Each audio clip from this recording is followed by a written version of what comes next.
It's Last Call Sunday, Championship Sunday in the NFL. I'm the prep queen, Ariel Epstein. We've got a great group of people coming on the show today, so I'm really excited. We've got VR. Obviously, he's on every Sunday with us, giving us all the sharp groups and what they are betting today. Then we're going to be joined by Marco D'Angelo and Steve Merrill. We're all breaking down the games from all different angles. I'll give you guys some props at the end of the show. I've been doing well, so I'm hoping that nothing comes to an end this weekend.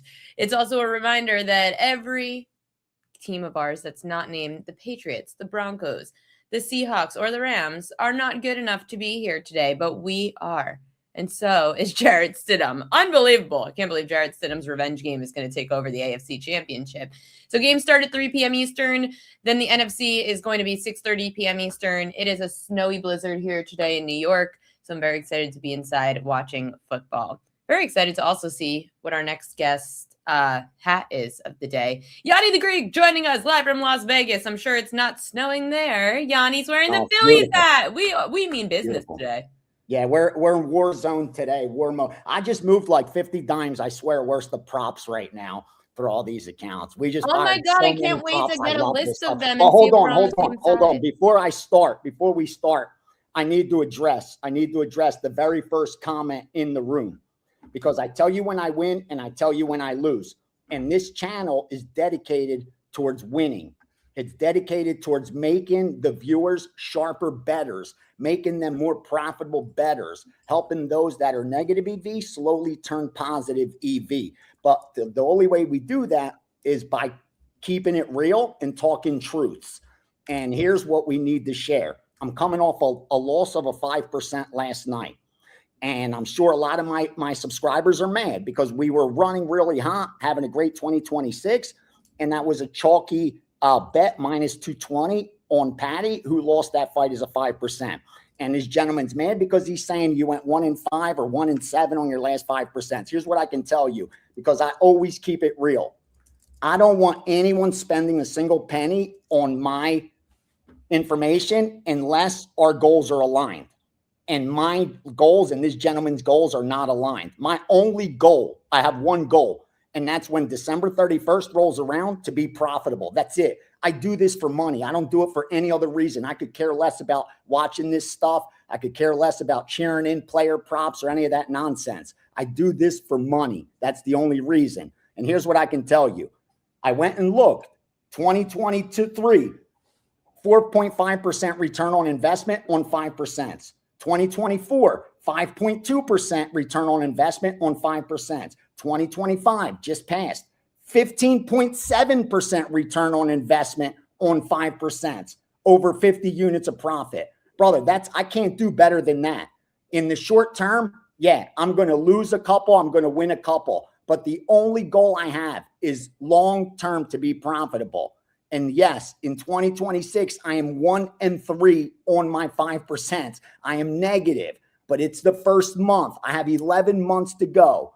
And over the last 3 years, we produced over 25% return on investment on those 5%. So again, I don't mean to go long, but these are the kind of topics that we got to cover, because if you got buried because of one bet, you're doing it wrong. Like if you need a lock to save your week, to get you out of the hole, you're doing it wrong. The 5% for me is 0.25% of bankroll, more than a 4%. That's it. So for example, if I have a $10,000 bankroll, my 4% is a $100 bet. My 5% is $125. It's worth $25 per 10 grand bankroll to me. So if you have a 50 grand bankroll, you only bet $125 more on a 5 than a 4. Or you're doing it wrong. So that money management is more important than anything else. Again, I tell you when I win, I tell you when I lose. And we're coming off a loss of a 5%, but those have been so profitable. If you can't make money off my 5%, again, you're doing it wrong. Now let's talk about the NFL, because I was going to fire Gianni, one I today. want to just say this, even though the chat is blowing up about how great you are. You gave me the best advice years ago when we first met, when I was over at another company. The best advice you ever gave me was, Ariel, remember, just because you go cold for a little bit doesn't mean that your system doesn't work. If you know that your system works long-term, then you have to stick to it. And if it stops working, then you could change what you're doing, but you're in it for the long run. And that's exactly what I always stand by when I lose a bet, when I go cold. I say, remember what Gianni said. You know your system works long term. So if you're in it with Gianni, you're in it long term, not for one day. Good girl. When in doubt, zoom out. Numbers never lie. At the end, that's why I say keep records so you don't lie to yourself. Your numbers will not lie. They'll tell you the truth, because we could all convince ourselves of anything. And that's why Kelly and I always talk about using Pickett, because Pickett is, it documents your results. That's it. It documents your results. You'll see when you win. You see when you lose. You see what markets you're good at, and you're able to see which leads you're best at betting, parlays, props, sides, totals. It tells you what you've been good at and what you're not, and it automatically does it when you link your sports book. You can use promo code PrepQueen when you sign up, but it is a very useful tool that you don't have to do it yourself. You could just automatically, it does it for you. But Gianni, let's dive into these winners today, because we know that we'll bounce back, and we've got the championship round of the playoffs. Before we dive into the props, because I'm really excited to get your long list, I am very curious about this first game, 3 p.m. Eastern time. A lot of movement. I mean, we've seen no movement really on the spread in game 2, but in game 1, this line went, we know the look ahead was 1.5 Broncos with Bo Nix, which now he's out. Then it flips to the Broncos being dogs, 4.5, 5.5. Now we're seeing 3.5 for the Patriots laying on the road in Denver. What do you make of the line? Okay. The situation is this. As soon as the line came out, the sharp bettors are trying to get out ahead of the market. So they're trying to determine what the market's going to do, and they're looking at their power ratings. So combined, they're expecting that the market's going to overreact to Bo Nix being out, because there's a backup quarterback that hasn't really played in 2 years, 2+ years, hasn't had any much of a sample size. So they expected the bettors to come in on New England against Denver. So they wanted to get out ahead of the market. They get on New England. That line moves up, like you said, up to like 5.5. I even saw some 6s out there. Then that's when they start handicapping the matchup, and they start to determine that, wait a minute, Bo Nix, when you look at his QBR, when you look at his passing success rate, he's really not that big of a drop-off to the backup. Meaning, if you're just looking at the numbers and you're covering the names up, and you're not looking at any of the games, and you're just looking at what has Bo Nix done in 2025 and 2024, and what has Stidham done the last 2 seasons that he has played, which is 2022 and 2023. Vegas and Denver, those are the last 2 years we have a significant sample size for him. And when you look at the QBR, it's very comparable. Nix is averaging about a 90 over the last 2 seasons, and Stidham over his 2 seasons, 2022 and 23, is about 88, 89. So not a big drop-off. And I think the betting syndicates, when they started seeing, coupled with a coach who's dealt with this situation. Remember, he's dealt with this in New Orleans. He's dealt with this in the past, where he has to bring in a serviceable backup whose job is not to win the game. It's just not to lose the game also. And he's gotten the job done with a solid game plan. And with Denver being primarily a defensive team, they won it with defense, right? Not with offense. They're barely an average offense at best. I think that's when you started seeing the switch. And the conclusion started being, the narrative was, wait, they overreacted. No quarterback is worth this if his backup's not that big of a drop. That's the key. The value over replacement player is one of the best correlations to winning bets. Like, if you're good at pricing replacement players, you'll make a lot of money betting sports. But I think that's what happened here. Overreaction to what the drop-off is. And as the handicap started, coming to fruition, and people started doing work, they started seeing, wait, this line's a little bit too high, and that's why it's dropped. Now, we're not going to see the key number of 3. That's not happening. So we're really talking about, should it be 5? Should it be 4? Should it be 3.5? Like, again, every half point matters, especially when you're talking about the NFL. But unless this gets to 3, it isn't all that significant. With that said, I do say this. If you're betting New England today, you better be looking to lay 3.5 or 3 even discounted. If you're betting Denver today, you better be looking for 4s. The worst you should have is 4. You should even be looking for 4.5. and you could buy that hook at anything less than 120 or better, because the half a point from 3.5 to 4 is worth more than the 10 cents they charge us, especially in a conference championship game like today. Today's the kind of day where you do want to use teasers, even though they're not wongable. Today's the day where every half point does matter. In fact, there were bookmakers that have gone on record saying conference championship, the teaser line should be closer to minus 170, 180, based on history. And a lot of books even limit their teasers. I know a book of mine that would take 5,000 from me on a teaser, 6-point teaser during the regular season. They'll take 500 today. And even though it's a big playoff game, because again, they think the points really matter when it comes, even though it doesn't. Like historically, we know it doesn't. This round of the playoffs, pick the winner, you're going to cash a ticket. And we know it's hold true so far in these playoffs. I think every single game, the spreads only mattered in like 2 or 3 of them. So it's hold true, or 8 out of 10 times. You pick the winner, you're going to cash a ticket. So if you like New England, you shouldn't be afraid to lay it. If you like Denver, you shouldn't be afraid to take the points. Same thing take the money line. Same thing with Rams, Seattle. If you're betting dogs today, don't be afraid of the money line. If you're betting favorites, again, usually the spread doesn't matter. So you want to lay the points and not the money line. Gianni, I was looking at the total for this game, and on Sunday, I saw the total at 40.5. Now we're all the way up to 43.5. What are your groups doing with the total? I bet it over. Me and my subscribers are. You still bet over 43.5 since the number's gone? No. I went over 41. And because this is exactly what I thought was going to happen. I thought they brought it out short because of the quarterback situation. Number one, you have 2 teams that are defensive minded. Both of them are stronger on the defensive side of the ball than the offensive side of the ball, a lot stronger, almost 2x better in their rankings defensively than offensively. So usually you're going to get the total to reflect that. So we're going to get a lower total than we should get. Then you get an injured quarterback. So they're going to bring it even shorter than they should.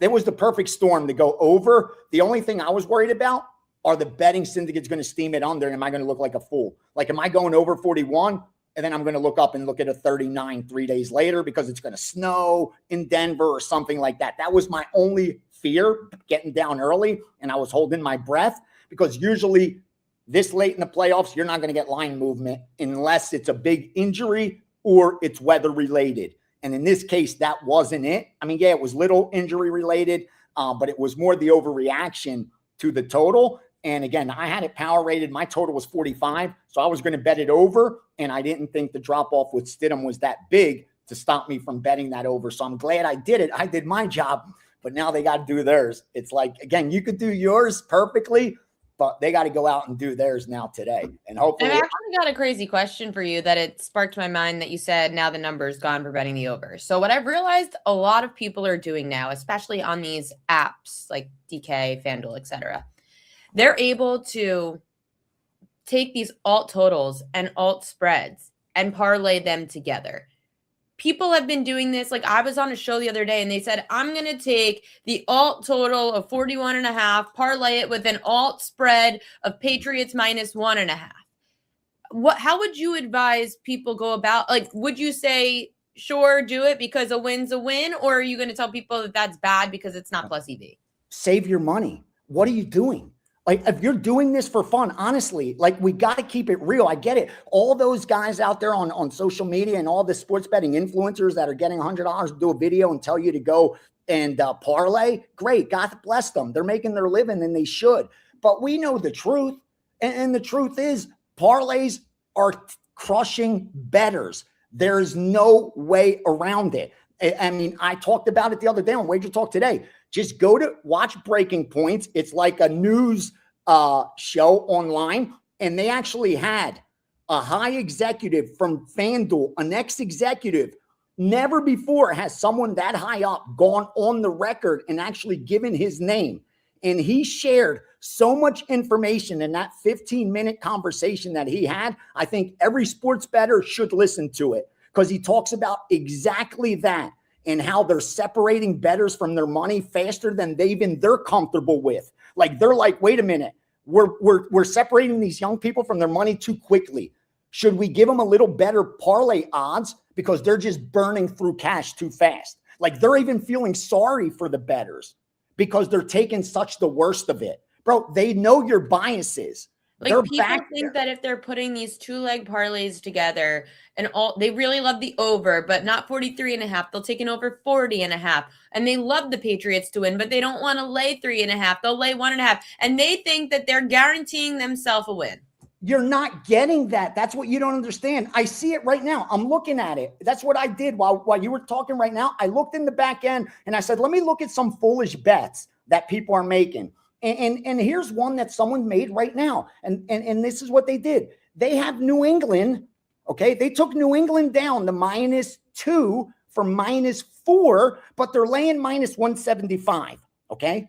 So now at -110, so they could have had New England it's probably -105. They could have New England -4, probably -105. Let's say New England -4, -110. So that means they don't think that there's a 52% chance, greater than 52% chance that New England could win by 4 or more, but they think that there's greater than a 63% chance that they could win by 2 or more. What are you talking about? Like, in what world does that make sense? That you don't think they could win by 4, 52% of the time, but they will do it by more than 2, 63%? Again, these people are a lot smarter than me. I'm sure they have degrees. I'm sure they've a lot more educated. They've read more than me, but you put them in a casino setting and the smartest people become idiots. Like they're placing, like if you just tell them what they did and they wouldn't even understand it. Like they would be like that. What I just said to you, this guy didn't think laying 110 made sense to him. So he does, that's -110 is 52.5%. That's the break even. So he didn't think there was a 52.5% chance that New England could win by 4. But he thinks there's a 65% chance that they win by more than 2. What are you talking about? Like, in what world is that? Like, what are you saying? That you're that sure it's going to land on 3, that you're insuring it? Bro, what do you, like, if you're that psychic, bro? Hey, I just wanted to get your thoughts on it because I know a lot of people. Sorry, you get me on those rants. I knew it was going to send you off on a tangent. Urging bettors to do this stuff. I knew it was going to send you off on a tangent. Let's talk the real stuff. NFC Championship game, Seahawks Rams. We haven't seen this spread move at all at 2.5. Of course, on a normal Sunday, it'd be a very nice teaser leg. And I know you and Kelly were laughing on Bet on It that you guys teased it with. No surprise. Yeah, we cheated. But okay, so how today, if someone were to want to look at this game and say, who is the right side? Gianni, I'm a little biased. I really need the Rams to win the Super Bowl because then I'll win 50K Survivor and I'll be really happy. Wow. Yeah. So, I mean, I don't know if I'll win the full 50, but I'm in the Splash Sports contest that Kelly and I did. But at least I get a portion of it if the Rams win the Super Bowl. I'm happy to pick up. I'll win 4 dimes if the Rams win the Super Bowl. I found this future I'd put for like a nickel back in, I don't even remember when. And I'm like, whoa, I got 4,000 pending on the Rams. But I'll tell you the truth. I got Seattle. I mean, I feel like the public's on Seattle today. They are. But when it comes this late in the season, I got to do what works for me because I tried to get a little cute in the wild card round and it cost me. I said, bro, how did you finish number 1 in college and NFL? By just trusting your power ratings. That's all you did. They're not going to be right all the time, but that's how you did it. And last week I went back to just trusting my power ratings and I went 8-2-1. And this week, both sides and both totals are off according to my power ratings. So I just followed the script. And Seattle's there for me because I made the number 4, believe it or not. And I love the Rams. Again, I was so high on the Rams because of the quarterback success rate, because they're so well balanced offensively and defensively that I actually put that future that I didn't even remember. That's how high I was on the Rams and had them power rated number 1 till probably about 2 weeks ago. But yeah, I got to trust my numbers. And on a neutral field, Seattle is not a dog. Let's just put it that way. I won't go as far as saying Seattle should be favored, but they shouldn't be a dog. That much we know. So let's say we make it pick them on a neutral field. You got to give my squad something for home field advantage, right? And that they also should progress towards the mean. They've had 7 turnovers in the 2 games versus the Rams. That shouldn't continue. Like that shouldn't be sustainable. You should have a little better luck than that. So everything points to Seattle. I get it. The public's on them. Don't let that scare you. When it comes this late in the playoffs, when it comes to the Super Bowl, don't care what the public's on, because I promise you, the books are going to do just fine. I get it. They're going to tell you, if the Rams win the Super Bowl, we win this much. If this team wins, we win that much. This team wins, we win that, blah, blah, blah, blah, blah. I promise you, you could look back, bro. I've lived here for 30 plus years. Every single month, they report what they've done. And in 30 years I've been here, so what that makes it, what, 400 months almost? I think they may have lost one or two of those have they not turned a profit. So don't worry about what Vegas needs. Vegas is just fine. They're going to do just fine regardless of what we bet. So don't worry about what the public is on this late. There's so much volume. It's so balanced that when you're laying 11 to 10 and when they're laying 120s and 130s on these teasers and taking the worst of it on these parlays, trust me, it don't matter what the public's on. If you have conviction and you like a side or total, bet it. Bet it, bet it. It's that part of the year, that time of the year. For the NFC Championship, we're also seeing the total drop. It was 47.5 last Sunday. It's now 45.5. How would you approach the total? Well, it's the sharp side. I thought that was going to happen. Listen, we saw them score 70-plus points a couple of weeks ago, and they adjusted down off of that. What does that tell you? That they knew that the wise guys were going to look to go under in this game, because the first game was so lower scoring, and then all of a sudden you saw that shootout after the adjustment last time. And what did they do? They didn't adjust back down. They didn't adjust back up.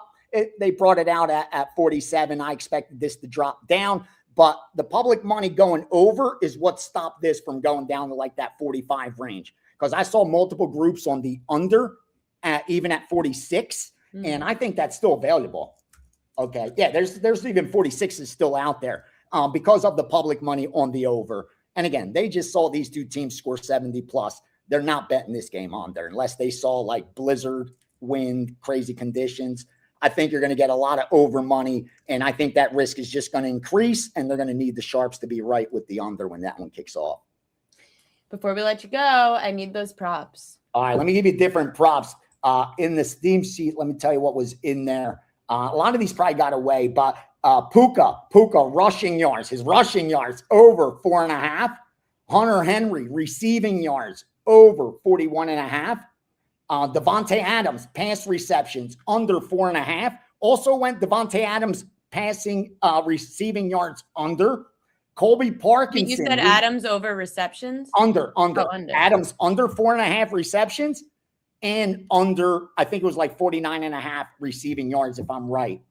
Colby Parkinson over 22.5 receiving yards. Shaheed pass receptions for Shaheed under 1.5. And here, I'll give you the premiums that I gave out as well. These are premium. These went through subscribers, 3% plays. I'll just give them to you. Hunter Henry, over 3.5 receptions, minus 115. RJ Harvey, receiving yards, over 20.5. That was good to minus 150. So we thought 6 out of 10 times he gets over 20.5. RJ Harvey. Kenneth Walker, receiving yards, over 20.5. 21.5 and 22.5. So Kenneth Walker III expected to have a good game. And I gave you the Devontae Adams receiving yards under 49.5. So I just gave you 1, 2, 3, 4. All 4 of my premium props. And if I'm not mistaken, I agree on the Henry one. I have him at 39.5 receiving yards.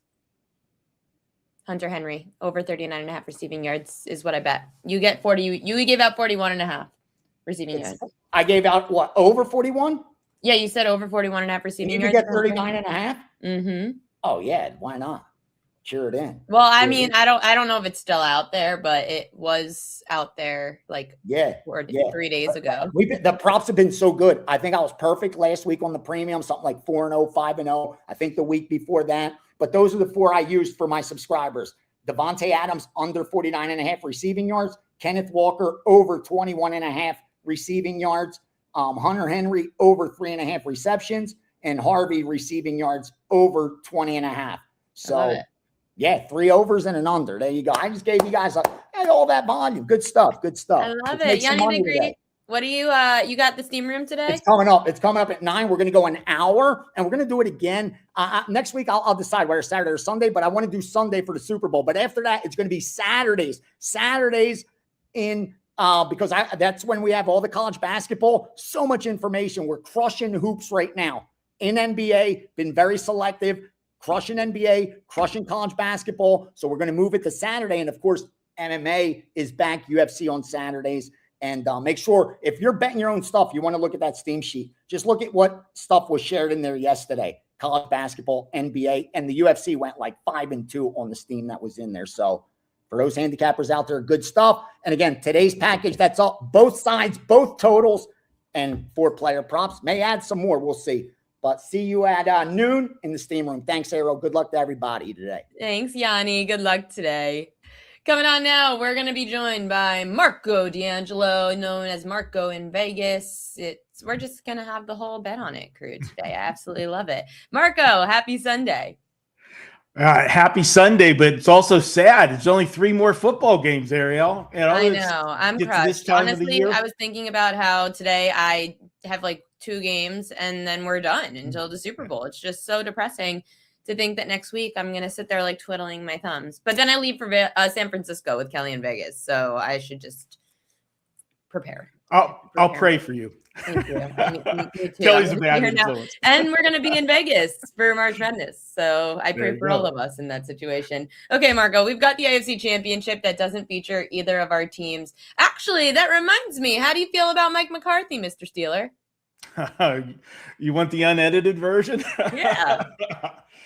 This is exactly how I feel about it. I don't like it. And why I don't like it, Ariel, is the Steelers, what they've done with the coaching decision they made is just an extension, I feel, of what they've done the last 2 years regarding the quarterback. It's a Band-Aid. Remember, 2 years ago, they went out and signed Russell Wilson for that, thinking they were going to catch lightning in a bottle for, that 1 year. That didn't work out. Then we did Aaron Rodgers last year.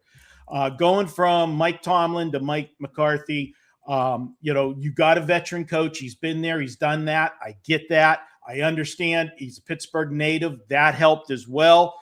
But it's a Band-Aid. This is not what the Steelers need if you want to look long-term future and try to bring the offense to, 2026 standards. We'll see what happens. He is more of an offensive coach. We get that. But, he's still, he's been around forever. I was hoping they would go with a younger, coordinator, do that. And this is the oldest coach hiring that they've had out of the last 3. Remember, when they hired Cowher and they hired Tomlin, they were both young in getting their first head coaching jobs, and it worked out well. So we'll see what happens, but I'm not a fan of the signing. Yeah, I felt like the Ravens won that one, but I guess we'll let the results speak next year because neither of our teams are in it this year. AFC Championship game, Denver Broncos, Jarrett Stidham hosting the New England Patriots. We've seen this line go all the way around. It was 5.5, 4.5, now 3.5. Marco, what do you make of this side and total? Well, what you've seen happen with the line is what I thought originally. Now, there's been discussions on what would the line have been had Bo Nix been in. And most people settled in at 1.5. I was on a little bit on the higher side. I thought Denver would have been a 2.5-point favorite, given the fact that the line closed in the Buffalo game last week with Denver minus 1.5. You put New England and Buffalo side by side on a neutral field. Buffalo's going to be the favorite in that game. And that's why I thought the line would have been a little higher with Denver versus New England. With that said, when this number come out at, 5 and 5.5, when it got to its peak, that was just way too many points. Okay. I know Jarrett Stidham has not played meaningful football in over 2 years, but 7 points or more for Bo Nix isn't just an overstatement. And that's the books knowing what the public's going to do. The public doesn't like to take injured teams, especially when it comes to the quarterback position. Also, when it's a quarterback that hasn't played, they overreact even more. So I thought the line was too high, set it on, bet on it, and we've seen the line shift around, is it's come back. And this is going to be one of those classic ones, Ariel, where we said, is it going to be the Joes versus the pros? Because the public's going to want New England. The sharper guys want Denver. And I agree with the Denver side. And I'll throw in the other situation there. When you look at this, because he hasn't played. Now, I realize that he was at New England and he was with Josh McDaniels, both at New England and the short-term head coaching job that he had here in Las Vegas, Josh McDaniels. So everybody says, well, he knows Jared Stidham. Well, apparently he doesn't know him very well because he couldn't get anything out of him. Okay. We'll see what Sean Payton does. But here's the thing. There is no real game film on him for the last 2 years. So that gives Denver, in my opinion, a built-in little advantage because New England doesn't totally know what to game plan for. So we're going to have that element of surprise. So as I said on Bet On It, one of the first wagers I thought was good in this situation is I like Denver in the first half. Because I think that, they'll get in there and make some adjustments at halftime, New England, to whatever Denver's doing. But I think Denver's going to have a few surprises for them, and I expect them to get out to a quicker start. And I'll grab the 3 points that were available at the time for the first half wager on Denver. The other element that we always talk about, and we didn't go into detail on Bet On It, but the injured player theory.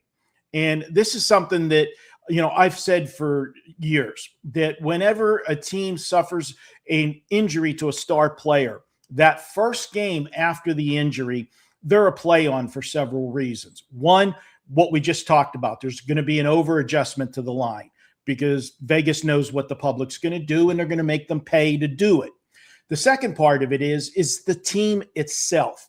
The team, we use the phrase that everybody else steps it up a notch and they're going to play it, they're going to give 110%, even though we know you can't give more than 100%, but it's a phrase we use. Well, Ariel, one of the things that I like about, I do a radio show here in Vegas 2 days a week. And a lot of people ask me, why do you bother doing that? Because I get to talk to current and former coaches and players on the radio show. And this Friday, when I was doing the show, and if you're ever in Vegas on Friday, stop by. Oh, did Marco freeze? We lost Marco. No, we lost Marco. Oh, no. And I heard he has a good story, too. I'm sure he'll be back. But I feel like we should take him off the screen till he comes back, Louie. He's frozen in a bad spot. Let me know when we get Marco back, and you can just throw him back on the screen. Apparently Marco has a good story too about some injured player theory that I wanted to dive into.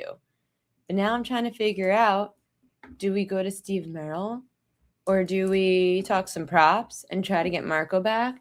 In case anyone did miss it, Gianni the Greek gave us some props. So some of the props in case I know we've got a lot more people chiming in now. Puka Nacua over rushing yards. Hunter Henry over receiving yards. Devontae Adams under receptions and under receiving yards.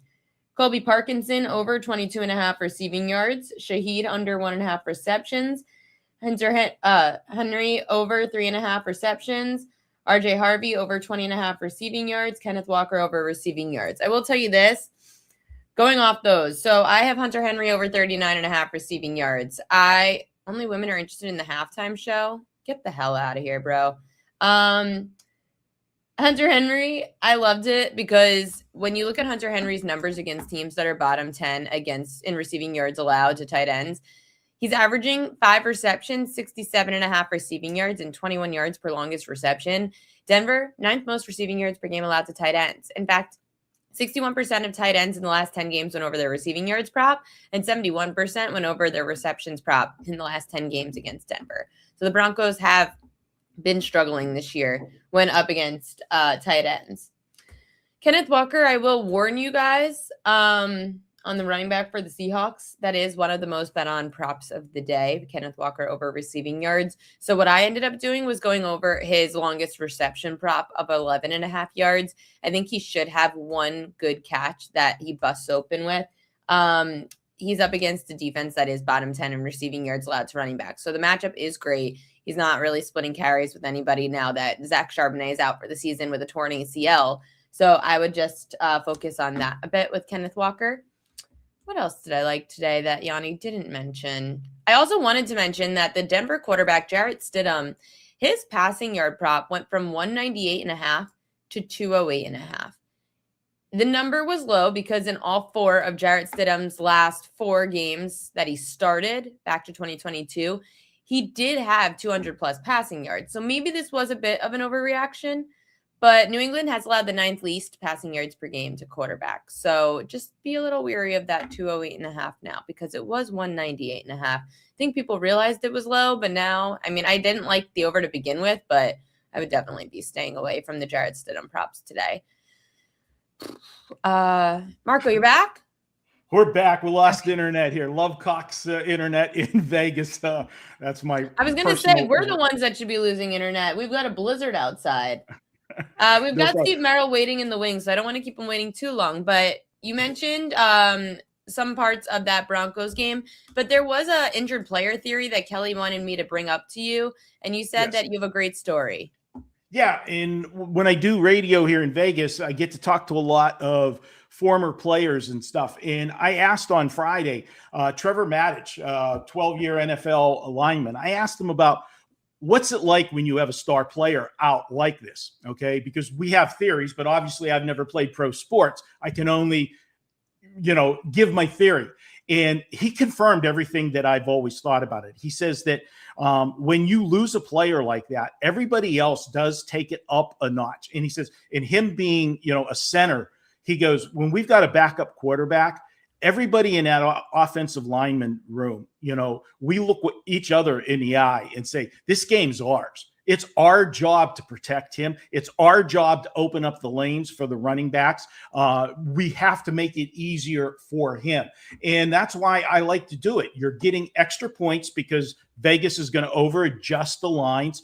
And the players do take that extra step. They're more focused. They know what they got to do. They have more attention to detail. And on the flip side of it, Ariel, if you're a player on the other team, mentally you have that little, we just caught a break. Maybe you exhale and say, hey, we caught a break. We don't have to worry about Bo Nix. We've got Jared Stidham.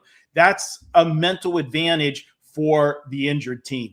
And I agree with it. I am on Denver. I think Denver is the side. And I think there's really 3 ways you can attack Denver. I already said earlier, Denver first half, because I think they're going to have a bigger adjustment. They're going to have a better chance in the first half getting a lead because New England doesn't know what to look for. Also, full game, obviously. But the team total on Denver is only 17.5 because they're not giving them any chance offensively. I think Sean Payton, we've seen it so many times. He's going to have a couple surprises. I think they get over that 17.5 points. I would like them team total as well. So there you go. You got 3 ways to play Denver all in the same game. How about for the late game NFC Championship? This line hasn't moved. It's been sitting at 2.5 the entire week. I wish we could tease it. We can't. The total has dropped as well. Seahawks and Rams.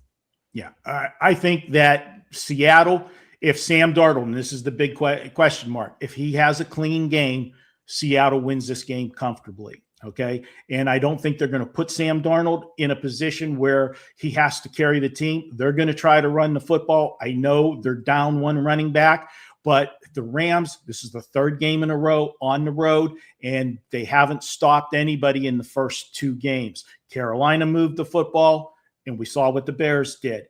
Now they're playing a Seattle team that can run the football, has a quality quarterback. Oh, no, we lost Marco again. Okay.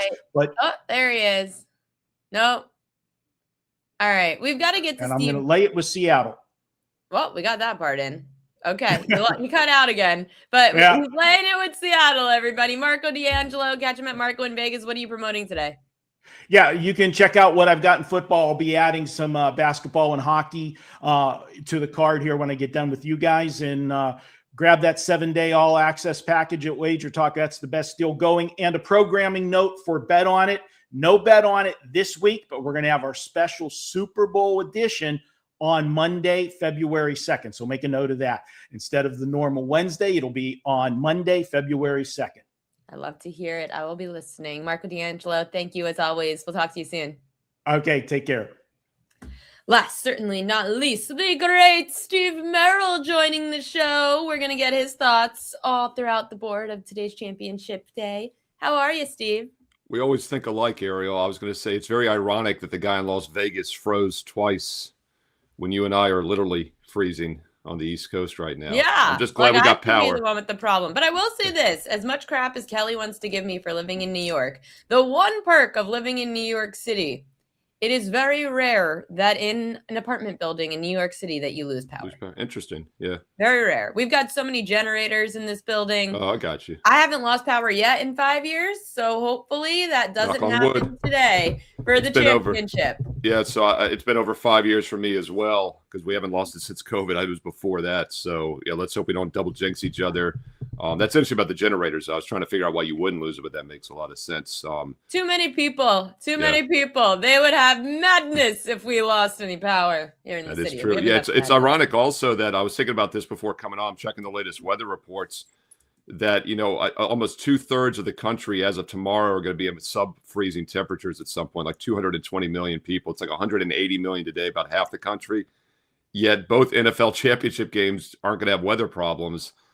Seattle's going to be in the low 40s, high 30s, a little chilly. And then Denver will maybe get flurries in like the second half from what I'm seeing, but nothing crazy. But it is going to be cold in that Denver game, and the wind chill is going to be extremely cold, but not windy. So I do think scoring conditions will be fine. We'll see how it affects the quarterbacks maybe at Denver. Obviously, New England quarterbacks, Denver quarterbacks are used to it. Drake May's young, but I think he's probably played some cold games this year. What do you like in that game between the Broncos taking on the Patriots? Yeah, I was hoping Marco would freeze more because he and I think so alike many times as handicappers. We're both situational guys. It's funny. I'm doing the best betting show now on Thursdays and Fridays with Joe Ranieri and the Prez here on WagerTalk TV each afternoon. So check that out on Thursdays and Fridays. And Prez mentioned that I'm number one all time. By the way, I do have an NBA season special up on my page because I'm the number one ranked NBA capper in the history of WagerTalk. And Prez mentioned that Teddy and Marco and I are always vying for number one in the NBA. And as he said that, I was thinking that's interesting because we have very similar handicapping styles.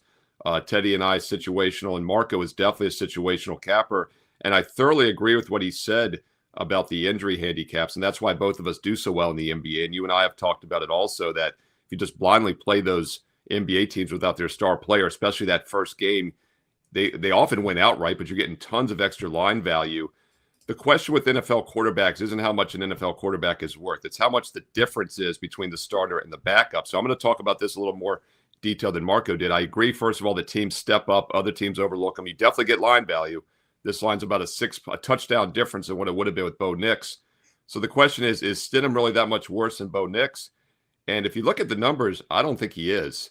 Definitely some uncertainty with a guy that hasn't thrown an NFL pass for the past 2 seasons, but he's been with the Broncos now for 3 years. He started several games with them 3 years ago before Nix came in. He also played 5 games with the Raiders the year before that. Those 2 seasons when he started several games with the Raiders and the Broncos, his QB rating was about 88.5, 89. Bo Nix has a 90.5 career QB rating. Stidham averaged 7.5 yards per pass. Nix averages about 6.5 yards per pass in his career. Actually, Stidham's been better, although he had different players there. Bo Nix does have a better touchdown-interception ratio, but the bottom line is the Broncos aren't winning this year because of the quarterback. They're winning, I'm not going to say despite the quarterback. He's been playing well, but they're winning because of the defense and also a good running game. So with extremely cold conditions, the better defense getting points. And also I'll point out that the public is on New England in this game, but this line has been dropping all week. It was as high as 5, 5.5 earlier in the week, 4, 4.5 when I did my video for this Sunday. Recorded that on Friday. Check that out here on WagerTalk TV. Now it's 3.5. We have a sharp square divide in this game. The public is leaning the Patriots. The sharp money is still on the Broncos, and I think it's an overreaction. And let's not forget, NFL home dogs are a long-term 70% play on the blind for over 40 years in the NFL playoffs. As my friend Mark Lawrence pointed out this week, had this line stayed at +4, it would have been the biggest home dog in NFC Championship history, and definitely the only number 1 seed that's been that big of a dog. I think there's some reasons to like the Broncos. And Ariel, it's tough for me because I think the Broncos are a phony number 1 seed. I've said that for several weeks now, but the matchups and the line value keeps working for them. Yeah, that line just keeps moving in favor of Denver and Jarrett Stidham, which is unbelievable. A line that we have not seen move, that Seahawks-Rams game. It's been sitting there at 2.5. Marco says he's laying it with the Seahawks. I have a lot of good friends who I trust in the betting world that are laying it with the Seahawks. The public is laying it with the Seahawks. Yeah. Steve Merrill, are you laying it with the Seahawks? Exactly right. The line hasn't moved. It's a great point. And, I talked about the public is on the opposite side of the line move in the Denver game. And by the way, I thought Denver's a phony 1 seed. I said last week, Ariel, on my videos that the Bears were a phony 2 seed. One of the worst defenses in the league this year. Was looking to fade them. So what do? I used the Bears last week, plus the 3.5 and 4, and they cover. And another best bet winner, number one NFL the past year plus now at WagerTalk. So it all comes down to line value, right? Maybe I'm looking to fade Denver. I'm looking to fade Chicago, but these lines just aren't right. So we cashed with the Bears. I think that Bronco game could be a similar situation today with that 3.5, 4, kind of like Chicago losing but covering. With that said, this one you probably pick the straight up winner. You're going to get the point spread winner. 3 is the key number. Doesn't look like it's going to hit that. And whenever you have the odds makers, the sports books, everyone kind of begging you to take the minus 2.5, that's always a red flag for me. I think the Rams have a very good shot in this game. And let's not forget, they won the home game 21-19 back in mid-November.